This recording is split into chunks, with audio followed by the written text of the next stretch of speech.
Kiya Podcast would like to acknowledge that this episode was recorded on Whadjuk land of the Noongar people. We recognise our First Nations people as the traditional custodians of the land, and we pay our respects to their elders past, present and future.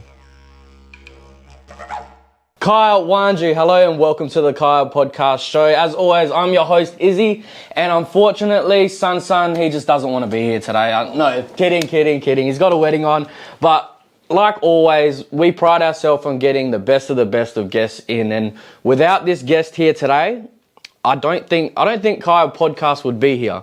And that's the honest truth, because this guest, I not only drew inspiration from him as a PT, but he's ventured into the podcasting world, he's been in the TV world, but he's also a very big influence on not only people in the terms of fitness, in terms of podcasting, but who he is as a person. I think he's made a huge impact on not only Indigenous community, but the whole community as well. So please join me in welcoming BodyMajic. Body, how are you, mate? Mate, so good to be here. Yeah, how's that intro, first of all? That was wonderful. Actually, now that you say that, I remember you messaging me, this was ages ago when I was sort of starting doing the podcast stuff, and then you were saying, I'm thinking about doing the podcast, and sort of messaging a bit about that. That's just like, a memory in my mind. That's right. Yeah, that's crazy, man. But yeah, I'm glad to be here. No, it's wicked to have you on, man. I think one of the first episodes I watched of yours would have been, I think it was the Will Schofield episode, when formerly it was BodyMajic. Love that name, by the way.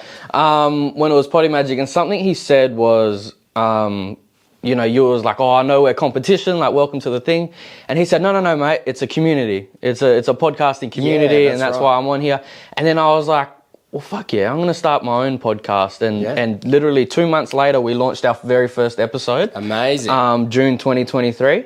And yeah, we've just been going ever since, man. Crazy, man. Yeah, it's wild how just those little moments like that sort of, trigger bits and pieces. That's cool, man. It's cool, but I'm glad to be here. No, it's awesome to have you on. Like, what I really drew from your podcast and what you do is you're yourself on it. Like, you can see very much of yourself on it. And the way you were able to, cross-promote the fitness programs that you do, your PTing, and then also talk a little bit about yourself on there. It was like really inspirational and kind of set the building blocks for our podcast. Did you kind of go in with that intention when you was putting all that together? I don't know. Yeah, probably like not as like strategic as what you've kind of said there. It was just kind of like we started it and like, oh my God, I look back at the first episode of you don't watch your old stuff. Oh my God, I actually go, holy fuck. Like, what was I actually thinking? But even yesterday with like the Instagram stuff, so I just went through and did a bit of a cull of some, archived a whole bunch of really old posts and whatever, just because we're freshening up a few things. And I'm back deep, so I've been doing this for a long time. Like, this is, BodyMagic's been going for 7 years. I've been doing all the Instagram stuff for 7 years, so it's not like it just kind of happened. It's been a very, very slow build for everything. So, but I'm looking back at all those old posts and I'm like, holy shit! I thought that was I remember like doing that video that day or that podcast and going like, that's it. We're going to make it. I feel that, and then I'm looking back now going, that is cringe, and I wish I knew this and wish I knew that. But I guess that's the whole thing about, when you start something new or if you're in the content and podcast game or whatever, and you're thinking, should I start?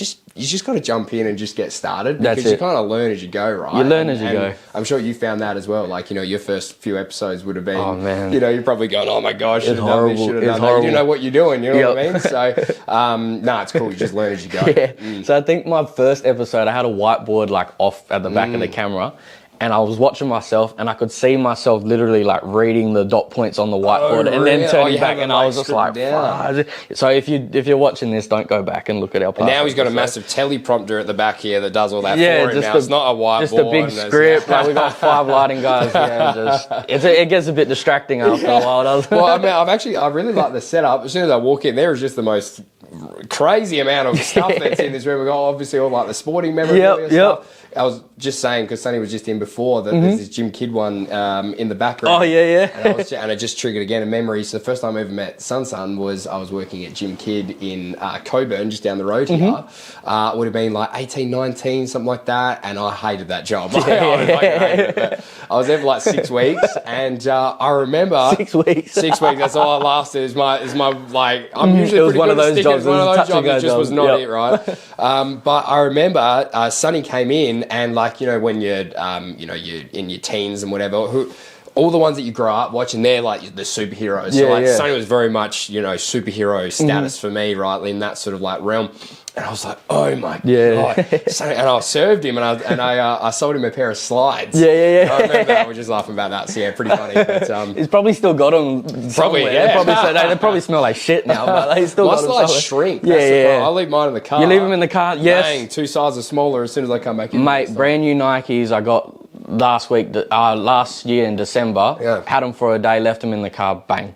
Came back, they were size 7. Toasted. I was like, here you go, nephew. No, that's it. So is that probably one of the worst jobs that you've had? That is definitely the worst job I've had, for sure. I've been real lucky with it. So like what I was doing before, I've been personal training for coming up 10 years now, again, showing the age and my receding hairline. A couple greys. No, not greys yet, just the hairline going, That's why I went blonde to cover the grey. But so I've been really lucky with that because I've had you know, done lots of different stuff in the personal training side of stuff. But before that, probably not a lot of people know this about me, but I'm really into aquariums, and I grow corals and I breed fish and all this sort of stuff, right? So that's what I did before and was half doing when I was doing personal training as well. So I worked at pet shops, was like first job, and then aquarium stores, and built aquariums and some like boutique ones, and then like so you've always been like that caring person of other living things. Always like, man, I had a shed out the back that had a 2,000 litre shark and stingray pond in it. Growing up, I've got seahorses at the moment, breeding seahorses at the moment. I breed corals. It's all like, man, that's so cool. That's what I did before. So like all my jobs, I've actually hella loved, except for Gym Kid. Except for Gym Kid. Shout out Gym Kid. Was good. Don't sponsor us. No, do sponsor it. Just like, you know, don't get me back to work. No, that's wicked, man. And so when you look back to those jobs, did you kind of, you know, obviously you take what you can from Gym Kid. You're obviously saying like, I like sports, but I don't like that part of it.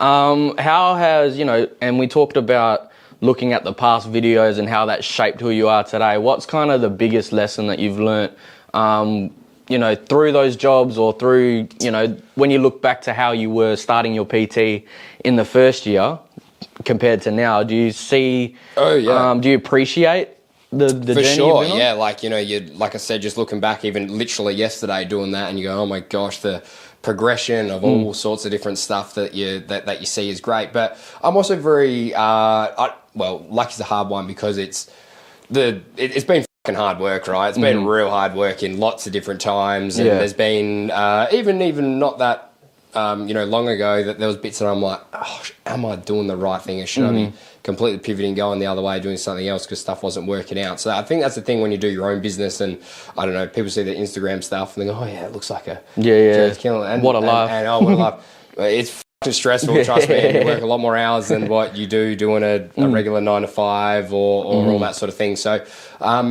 I'm very lucky to have a job that I'm hella passionate about, though, I think, because I think a lot of people don't have that, which not everybody can have that, by the way. Like, you know, some people just, you know, they end up in a job because they need to do that. You've got your family, you've got to support whatever, like your opportunities, whatever it is. But I think it's so important that you definitely have something that you're hella passionate about, and you just fucking live and breathe it. So I'm quite a passionate person, so it's good that I'm very lucky that I've been able to find that with all my work stuff. But it is hard in the separation side of things, though, because, like, you know, it's a personal brand, right? So people see me go, but people call me BodyMajic. They don't call me Jared. You know what I mean? Like, you know, that's how intertwined it is. And it's very much the, you know, if you see someone and they go, oh, Body Man, they like your stuff. And you're like, oh, thanks. But every interaction you have with someone, I'm almost going like, oh, got to make sure that this is good, because they really like stuff, whatever. It's sort of like, I don't know, it's this weird sort of thing. I don't mean that in like a, it's just like a, you know, when it does happen, it's always like, you feel like you got to be on lots of time. All the time doing that thing, and people expect something of you. And it's like, oh yeah, so there's and then it sometimes does the opposite of that. Like, you could be feeling like a shitty day.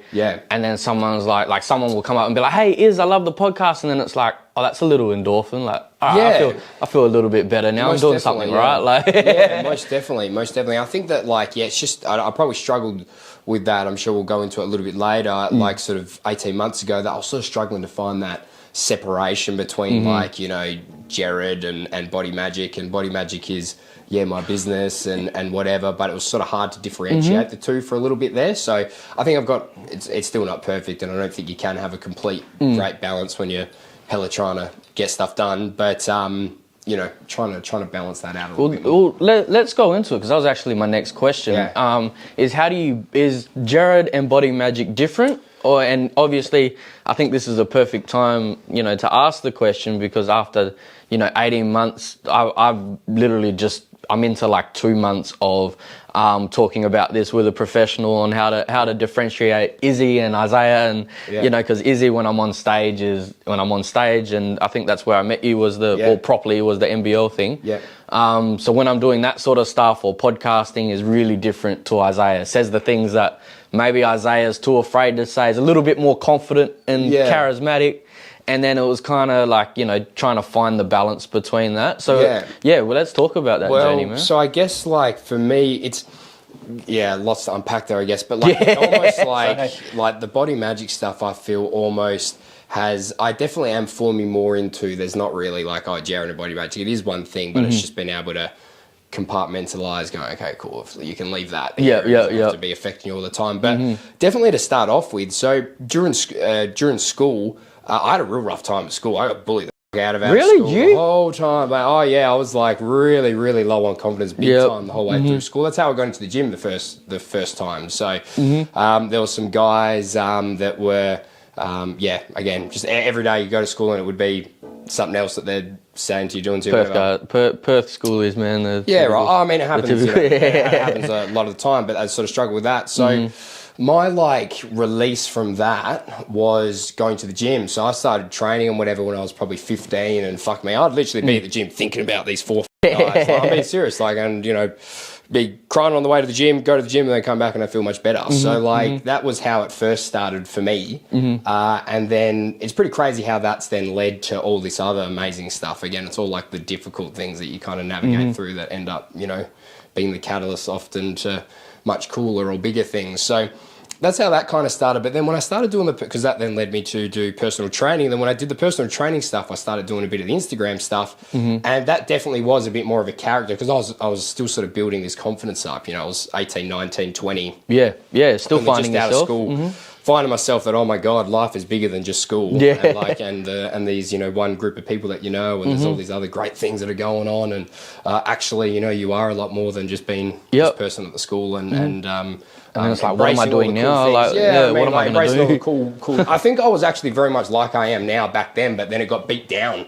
So like it sort of got beat down big time. So it was sort of like suppressed there for a bit. So the BodyMajic stuff helped me like be me more. And then that's, I'm very, very lucky that that's all kind of happened, because that's definitely, you know, helped me be a lot more confident, be myself again, and get that confidence that I did not have for a very long time there. So, everything happens for a reason, and I sort of had some pretty like crazy, you know, my my fiance is really into you got it. She's really into the universe, and things happen for a reason. I wasn't really into that, but like the more that I reflect back on lots of stuff, I'm like, you know what, there actually like has to be like because of all these like things that have happened. It's actually crazy. It's crazy building blocks, and it's like I spoke about it because I know you're very open with your mental health on Instagram, and that's something that's really wicked to see. That's something not a lot of personal trainers will really go into. Not a lot of people in general will really go into and express that, and that's something that's really like that's really spoken to me as well. Obviously on your podcast and things like that. And the reels that you put up is I listen to it and I'm like, fuck, I'm going through like something similar. Like I've you know, taken antidepressants before, hate them. I got, Eric, you know this, I got pretty chubby from antidepressants. They were horrible.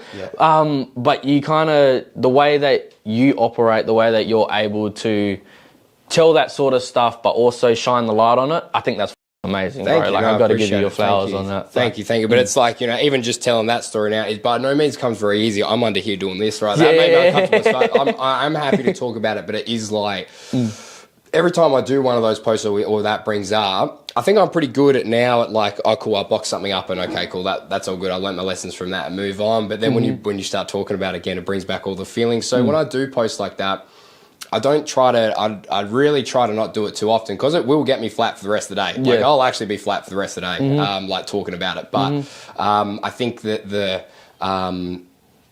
if somebody like you has taken something from that, that's awesome, man. Like I think probably one of the most impactful, bits of content that I did is, this was when I was doing the Ironman stuff. I think it was the first one that I ever really did about talking about sort of my mental health journey sort of 18 months ago and how the Ironman stuff came about, and sort of I was going through some stuff and was taking antidepressants and whatever. And I was all of a sudden a bit more open about it, and I felt like a big weight off my chest with it, which was great. And then the next day I was down the shops and I was putting my stuff in the car, and this lady comes up, she goes, "Oh, Jared," and I was like, "Oh," and I always panic that I forget people. I've actually got like this facial blindness thing. I'm so shocked. I'm like, "Oh, hey," and I'm always like, "Oh yeah, what's going on?" And she goes, "Oh," and then she just like told me about her husband that had gone through some mental health stuff, and he was sort of having suicidal tendencies and blah blah blah blah blah, and he's seen that, and they were talking about stuff last night, and they thought that was great, and I was like, that's weird. That was cool. Like that was a pretty impactful one for me as well. And whenever somebody like yourself sort of brings that up, it makes me feel like I don't know what to say sometimes because I'm just like it's just No, it's awesome, man. Like I appreciate it. Thank you. You're welcome, man. You definitely deserve it. I think it's kind of I know it's a touchy subject. Not only for yourself, for myself as well. Like it takes a lot to even bring that sort of shit up. But it's something that I felt like I had to address on this podcast because obviously we're all about mental health. We work with people at Wangening and people at other Indigenous organisations on how to better improve not only awareness around mental health, but also how mental health is dealt with, the perception on it, and how it should be talked about. So that's why I wanted to get, as hard as that is for you, man, like, thank you for being an advocate for that as well. No worries. Even in the ways you don't really seem. Yeah, thanks. But onto that, how has running impacted your life? Like you said, your 18-month journey to do an Ironman, and some of the reels that came out, you had people cheering you on from the sideline that kept you going, man. How was that experience for you, man? Yeah, well, I guess go back to where that kind of like stemmed from. I guess so. Like 18 months ago, I was in a really, really bad mental health space. Probably the worst that I've been sort of up and down for various things, but this is by far the worst, right? Yeah. And it wasn't like there was just like I said, I was sort of struggling to differentiate if work stuff wasn't particularly going as planned, and I had sort of some personal stuff not going on, so it was just this big crossover, and I couldn't differentiate the two, and tie my whole self-worth into whatever was going on BodyMajic stuff. I'm sure you know exactly what I'm talking about. So if one thing's going bad, everything feels like it's going. That's right. So like there was that, and then my girlfriend at the time, I keep forgetting. Fiance back. She was doing Australian Idol. She was on Australian Idol the start of last year. So we went over to Sydney for a little bit, and she was doing the show and whatever. And then over there, oh my God, everything went crashing down for me. Like it was like, or I'll get hectic with it. So it was literally in a hotel room. I sort of felt the decline happening. I wasn't really talking about it to anybody at this point. And I was more trying to, support Beck with all of her stuff that was going on because she had this big thing going on. Didn't want to take the light away from her. And then, in this hotel room by myself, and I'm just looking over at a pack of sleeping tablets, and I'm like, I'm just going to eat all of them. That's how wild it got. And it like... shit. And so as soon as I talk about that, that's what I mean. I get like this straight away. I've been there, brother. So that was pretty wild, but that was definitely the turning point that I was like, me need to talk to someone. I'm very, very lucky that my mum's actually a doctor. My dad's a mental health social worker as well, so I literally could not be in better hands with handling that. They were coming over as well. But even then, that's intimidating. That's right. Telling them people that are in that profession is like, man, I need your help. Like even that's pretty a daunting thing to do. Like it took me years to kind of. So then once I like told them, then we started putting some stuff into place to get a bit better. So started taking antidepressants, and that was definitely good just to get me off that little bottom bit to then change some of my little behaviours that I was doing and focus on some of the just stuff like making sure I was sleeping enough, and exercising and whatever. But the gym and the exercise side of stuff, that's always been the big reliever for me, but I wasn't really getting that out of the gym anymore. So I was like, I feel like I need to do a bit of something different. And I started, I was doing the podcasting at the time, and then I had this podcast teed up with Stephen Baker that played for St Kilda. I was really excited for this podcast. So, and we went over to Melbourne, did this pod. We did a whole bunch in a week. Me and my dad was great. And Steve was telling me he does all these crazy, marathons and like grit runs and all these crazy endurance. Like he's a psycho, that bloke, right? I love him to death, but he's a madman, right?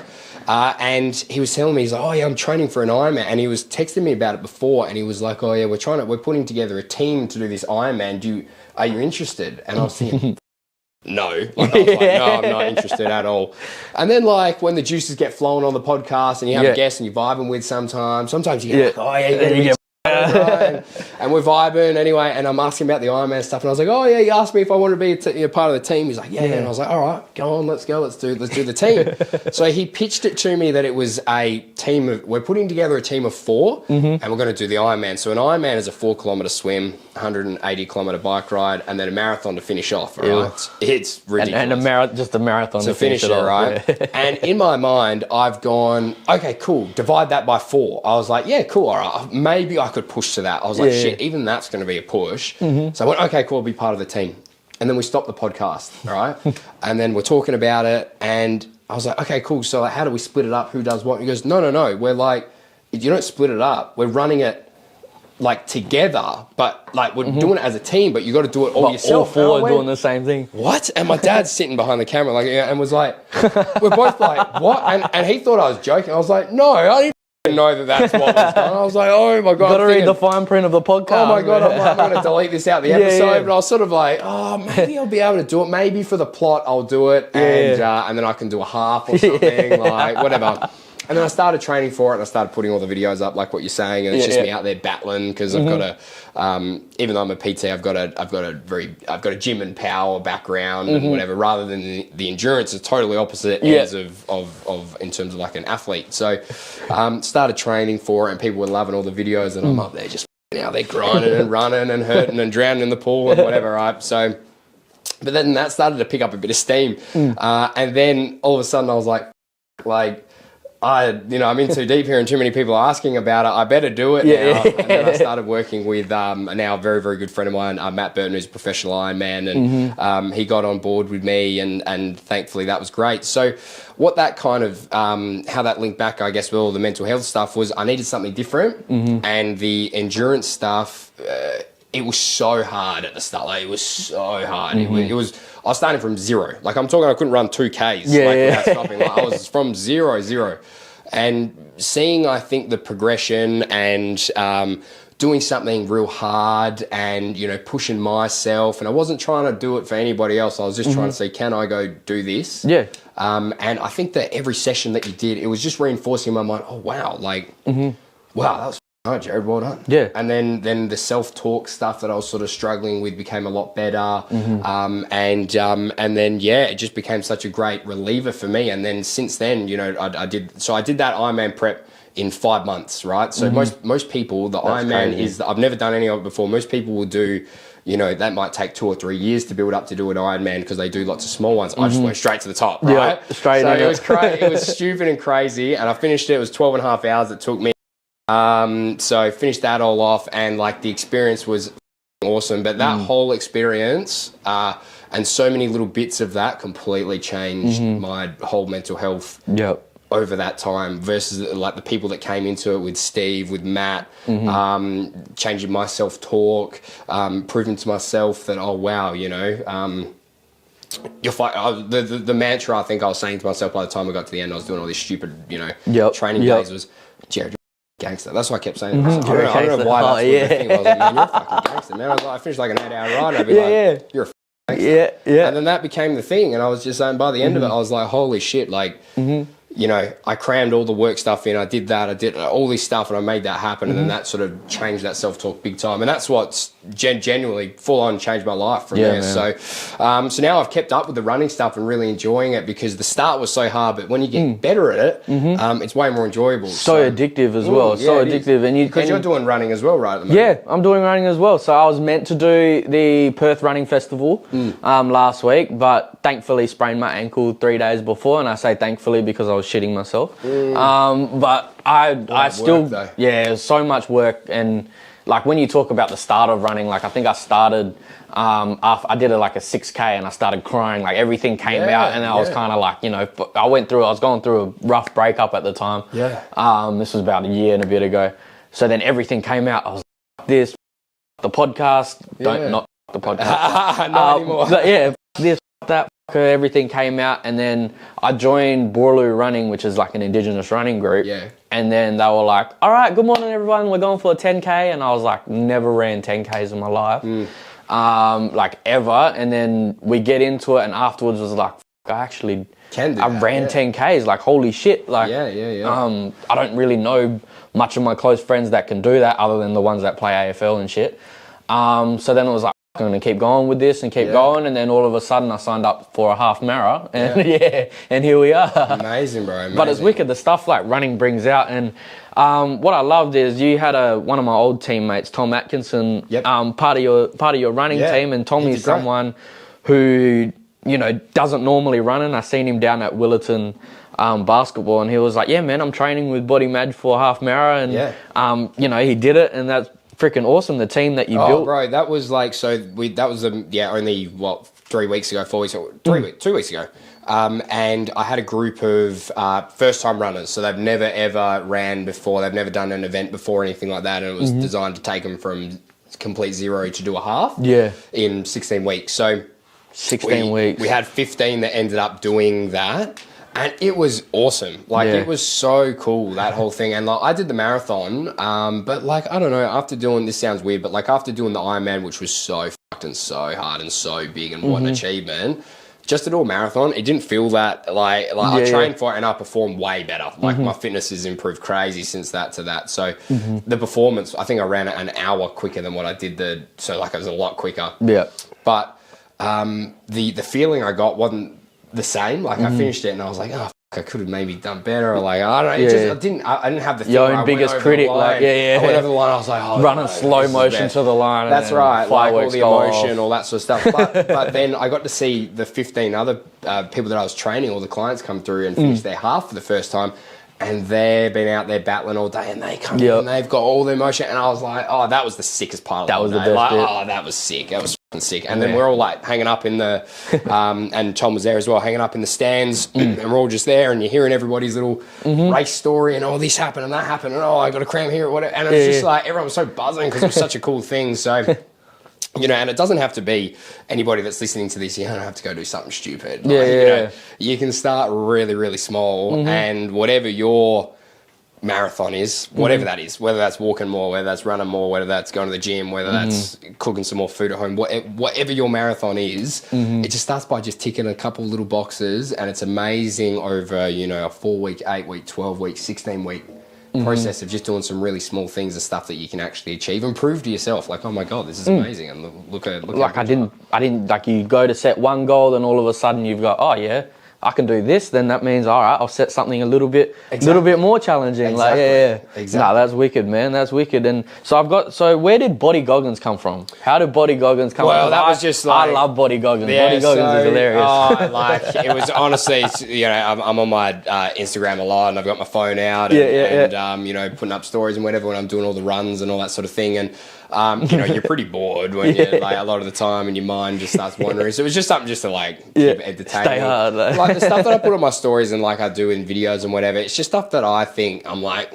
that's funny. Like, you know, put it up, and like, if I can make my, like, you know, close 5-10 friends laugh, I'm like, cool. And anything else is a bonus. So like, I put that up, and it was like me just running and being like, oh, Body Goggins here. Hitting up 10Ks this morning. Like, I don't know, just like, just stuff like that. And it's just, it was just funny. So, well, I love it. I feel like I'm definitely not like that. But it's just like, again, it's just like this persona when you're running and you're out there and you're bored and it's something to do. Something to do. All right. Well, I know you're probably someone that likes to role play. So let's role play here. Role play with me for a little bit. Tell me, go. All right.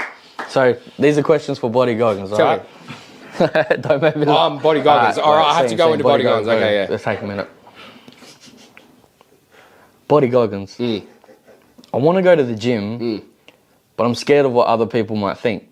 They all look a lot fitter than I am, and it's really scary. What can I tell myself to get in there? Stop being a fucking pussy and go to the fucking gym, cunt, all right? That's what Body Goggins says to that. But BG, I'm scared, BG.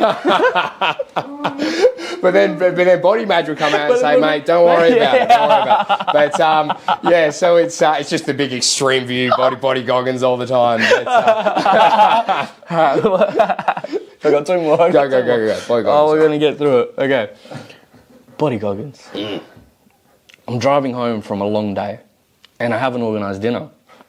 The drive-through is looking so lovely. What do I do? Why the fuck are you driving? You should be running. You put your shoes on and you run to fucking work and then you can go to the drive-through, all right? Shut the fuck up. But Body Goggins, if I've ran to work, how am I driving home? All right. Why are you even driving to work? You should be holding your car, Bubby. Yeah, exactly. Who's going to carry the load? Who's going to carry the boats? All right. Body Goggins. Sound tired, boy. I'm on my last kilometre of my run. My lungs are burning. My cheeks are chafing. Love that. My feet are hurting. Please, Body Goggins, get me through this last kilometre. Yeah, you like that, but you like that deep, sweet burn. Body Goggins eats that shit up. He eats that shit up. It's breakfast. Body Goggins, thank you for getting me through. Oh, that is hilarious. Oh, that is going Body Goggins eats K's up, mate. That went way better than what I imagined it would be. Like. That's good. Well, next time that you're struggling, just give me a buzz. Remember what Body Goggins. Body Goggins in your ear. Oh man. Well, so when that was perfect. Far out. When we go into, so let's go into the podcasting world for a little bit. I think one of your best episodes was with Corey Homicide Williams. Oh yeah. And rest in peace to Corey. He is a living legend. So sad, man. Very, very sad. Absolute brave man, the way he approached that whole process of his life. When you look back at that sort of episode, it was hilarious that you got him passion pop. Like that was hilarious. I remember listening to that like the day it came out, and I was like, "This cunt got passion." He asked for Don Julio, and he got passion pop. He messaged me. I was like, it was when we were in. So finish your question first, and then I'll tell you. No. Go ahead. Yeah. So that episode was part of like when I did Steve Baker. So me and Dad went over to Melbourne for I think like 8 days, and we did like 13 episodes in 8 days. Set up the hotel room and smacked them all out. So how that came about to start off with, I was hitting up everybody when I was over there, and I ended up getting some really awesome guests as part of that little that trip. But I was messaging everybody, and I was like, Homicide, maybe I should hit him up. And I messaged him. It was something along the lines of, "Hey Corey, because you get lots of people asking to do podcasts and all that sort of stuff all the time, right?" And I said, Corey, I'm coming over to, I do this podcast, like blah, blah, blah. But mate, I have been such a fan of you ever since that you sent, it was Challenge Stadium into an absolute friend. I was at that game, right? I would have been 8 or something like that. It was one of my first like basketball memories. And that he beat the Wildcats in the last couple of seconds, right? And he took his shirt off and he's out in the crowd. And I'm not joking, I've never ever been to another sporting game like that. It was about to go into an actual riot, that arena. Like, it was like nothing I'd ever seen. It was crazy. It was absolutely, the fans are going because there's no ridiculous. Towns, and Wildcats are at their like, this was like peak Wildcats. Yeah, right. So I remember that so well. And I messaged him and I said that. I was like, mate, I want to talk about the RSC. That was when I was there. That was one of the best. And he's like, he messaged back almost instantly. I couldn't believe it. And he's like, it's never happens since, and it'll never happen again. Let's do the episode. And you're like, fuck yeah, you're like, fuck yeah. So I did this episode, and I always ask everybody, like, what do you want to drink, or do you want some food or whatever, and organise that for them. I'm still waiting for my food and drink. We got to step our game. I'm still waiting for my food and drink on this podcast. The Uber Eats is on the way, bro. The Uber Eats is on the way. We got the monster. But so I was like, what do you want to drink? And he's like, I want some Dom Perignon champagne. I was like, I'll see what I can do. So I went and bought him the next best thing, which was $6 passion pop. So I had that ready for it. And he's obviously forgotten that I've said that. And I said him on the podcast. I was like, mate, I know that you requested some Dom. And he's like, he's like, shit. Like, I pull out the passion button. He's like, oh, my God. That's quite funny. But that was crazy because it was probably only 2 weeks after that he actually got diagnosed with pancreatic cancer, I'm pretty sure it was. And one of it was just so sad because he was great. Like, he came in, he was healthy. He's telling us all this, awesome projects he's got going on with all his stuff. And it was really, really sad. But I think that, that's why I love the podcasting stuff. And I'm sure you're the same, is that you get to meet some really cool people. And it's like, I think for me doing the podcast stuff, there's been a bit of not that I've written these down, but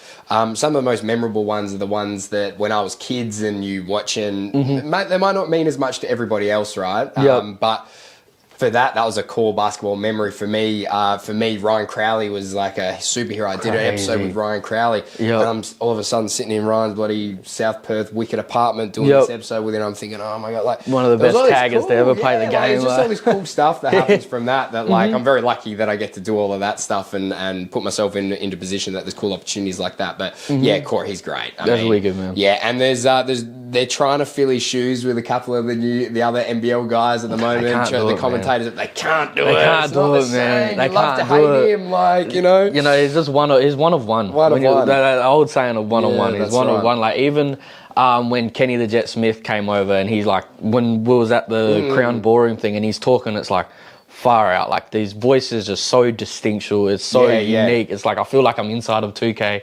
right now. Like, it's ridiculous, man. When you look back on all the people that you've interviewed, would Corey be your favorite? Or, like you said, you get, like, someone asked me, like, who's like someone that you want to interview, or your biggest person you want to interview? And it's like, man, I get satisfaction out of just, like you said, interviewing people that I think is cool, and just sitting down having that sort of conversation. When you look at that, who's kind of your, if you had a top three? Oh yeah, I was going to say I probably couldn't pick one. Can't pick one. I could pick some tops for you. So Ryan Crowley, number one, that was sick, because personally for me, again, it was a core memory. I think I won like at school footy year, I think it was year 4, and I won like the best footy player of the year. So like I was given this ball, it's like leather red ball, and I was like, oh my God, this is amazing. And we never would go down to the training sessions, but Dad took me down to the Fremantle training session that day, and we're waiting outside for people to come out to get a signature, and Ryan Crowley came out and he signed the ball for me, and I just remember this, and I was this big looking, oh my God, Ryan Crowley's amazing. And then I've known Ryan for a bit now, like just from out and about and whatever, and we've hung out and partied and whatever before. And then I hit him, I was like, mate, do you want to do a podcast? And he's like, yeah. He's like, come around. So that was sick, because like I said, I was sitting like, and his stories were awesome. Like, if anybody wants to go, if any Fremantle supporters particularly, go listen to that. You will be link below stitches. Like it is a seriously good episode. He tells all sorts of stories. There was so many viral videos that came out of that one on TikTok and stuff, because the stories were just A+. And I was sitting in it was like a Tuesday afternoon, I'm sitting in his awesome apartment in South Perth doing this episode with him, and like, we're having a beer together, and I'm just going like, what the fuck? Like, how did I get here? I was like, whoa, like that. And again, it might not mean any much to everybody else, but for me, that was cool. Another one, Bryce Cotton. So he's my favourite athlete of all time, right? Ridiculous. Sort of bumped into him a few times around the place, but I've never had a good interaction with him. I always that up because you know when you're so excited. Or you walk away and you're like, man, that did not go to when plan. you're so excited to meet someone and you're like, oh, he's up here, he's the god of all sport for me. And then I was so excited to do this interview, and we had a great interview, and then we ended up doing a program together after that because it all went really well. And he's awesome. His wife Rach is unreal as well, and so that was really cool. And that was like quite a high production one that we did for that one. Pulled out all the stops for that. Wicked So that was set. cool. Yep. And then I think the other one that I touched on before was like Stephen Baker. That was cool because that was like a fucking turning point of stuff for me. And Stephen Baker was definitely a big person in that whole mental health journey for me of all that turning. Because if I didn't do that podcast, I wouldn't have done the Ironman. I wouldn't have done any of that stuff. I wouldn't have got into running. Who knows what I would have done to try to get out of that. There's all this like butterfly effect stuff that happens from that. So it's pretty crazy what it, It's wicked, man. how everything works out. It's so cool. And like you said, man, everything works out for a reason and comes full circle. And it's awesome because right now I'm on the other side of that. Yep. So when I started my podcast, obviously looking at BodyMajic and looking at the stuff you've done, and so I've had my like Cert 4 in personal training in like when did I get, like 2020? So obviously seeing a personal trainer, someone from Perth, someone who has been on reality TV but is kind of himself. I've met a couple of reality stars and they're not themselves. But yeah, maybe just skip that bit. But seeing names. won't name someone, but but like the kind of sitting in this chair now. When I started this podcast journey, and I kind of saw your stuff, it was kind of like it sparked that I can do that. Like this is something that's not really there in the Indigenous community. We've got a lot of legends that maybe don't think, and even now, like sitting here interviewing someone like yourself who's got more blackfella skinny than crack. Mate, I don't know what you was giving Jamo Ugle, but I went to... You're looking good, man. Man, I went to Europe for 2 weeks. I come back, I was like, where's the rest of you, bro? What the fuck? And he's walking around with no shirt on, like... I was like, oh my God. But to sit here on the other side of that, man, we're all about giving flowers on this podcast. And for me, there is no Kiya podcast without BodyMajic, without Fat Chat. The precedent that you've left, not only with fitness, with being yourself, with who you are as a person, and the way you're able to open up about the tough times, about the journey you've been on, and as well as highlight the highs and lows. I think that's something very beautiful, man. That's something I want to give you your flowers on. Thank you. And I also want to thank you for coming on this podcast as well, because it's something obviously you didn't have to do. No, loved it. Well, again, I unlocked all the memories of, oh my God, yeah. And I do remember you early on just messaging and asking a couple of things. And again, everything happens for a reason. We bumped into each other the other night for a reason to do that thing. It's all crazy how it all works out. It all works out. It's wild. But no, it's so good to be on here, and loving all the messages that you're spreading. And I got told when I walked in here, this is the #1 run Indigenous podcast. It is. Which is bloody awesome. It's a testament to you and all your hard work. And straight up, I know you've been doing this for a little bit now, but I always have notes in front of me doing stuff. Just freestyling it, and you've killed every bit of it. Oh, thank you, bro. Awesome. Thank you, bro. So not only flowers I want to leave you with, but also this message stick here. Mate. So this is for you to take with you. Yeah, this is something to remember. I was just telling you how sick that was. This is something, exactly. That's why I was like, I won't tell him now. I'll wait till the end. But this is something obviously for yourself. So in our culture, we leave message sticks or give message sticks. Yeah. We give them to not only other tribes, but other people. So now obviously with social media, with the whole media day, it's more now of giving it to foreign people when they come. So it's not really given internally, domestically anymore. So this is just something to remember your time here on the Kiya Podcast, so cool. to take that actually with you, means man. a lot, so thank you very much. No, that's awesome. It's my pleasure, really brother. Cool. Thank you very much. Thank you so much. That's amazing. I love that. Thank you. Thank you. No, so what's coming up for you? Unreal. I've got what's coming up for me. I've got lots of couple of things to finish off the end of the year. It's the football off season right now, so this is where I have like all the AFL players that I train that are coming on in. So we've got the main one I'm working with, Shannon Neal from Geelong, who are crazy, the connections that Sonny's got with him that we were just talking about. He used to drive. Bloke knows everyone. Yeah, well, he used to drive Shannon to his academy training sessions and all these crazy things. So. So I've got him training really hard with him and a few of the other guys, and hopefully Trove Rusco, we'll try to get him a contract somewhere. And really good, and Nick Martin's been in, Jeremy Sharp, so it's all like pumping for the off season, which is cool. And then we'll just keep doing all the running stuff. I don't quite know what's next with the running stuff, to be perfectly honest. So I think that doing the marathon highlighted that, like, all right, I need to do something bigger than a marathon to get the same feeling. You know what I mean? So you got the itch now. So I don't know what that is, but it'll be something. It'll be something. But that's kind of it coming up. I'm building a house at the moment as well. So that's that's another thing. On mine, just building a house. I'm getting married. I'm getting married. We're getting married in Europe actually, and beautiful. Not next year, the year after. So we got that. So there is actually lots of stuff going. There's always lots of stuff going on. But, all good fun, bro, and we'll see what happens. That's wicked, man. Well, all the best. So we always have a saying in Nyungar language. We don't have a word for goodbye. So we say bordawan. Bordawan, which means see you later. Love it. Because it's never goodbye. It's always see you later. I love it, mate. Bordawan. I love it. Man, thank you so much for this. This is so cool. So thank you. You're welcome, brother. You're welcome. If you want to check out more BodyMajic stuff, obviously go to his Instagram, BodyMaj. It'll be posted below. Check out any of the fitness plans or anything that on there that relates to you. If you have a sudden urge that wants to get into fitness, or maybe it's something that's always been lingering. Mate, you got questions, anything, just hit us up. We got go through, man. There's no questions that are bad questions for it, and I've such a big range of people that I work with. It's from people from very start all the way up to elite to the best of the best. It's like, any questions that you got, shoot them through. Yeah. Thank you. Thanks, guys. Wicked, brother. That was beautiful. So much. Thank you. Thank you.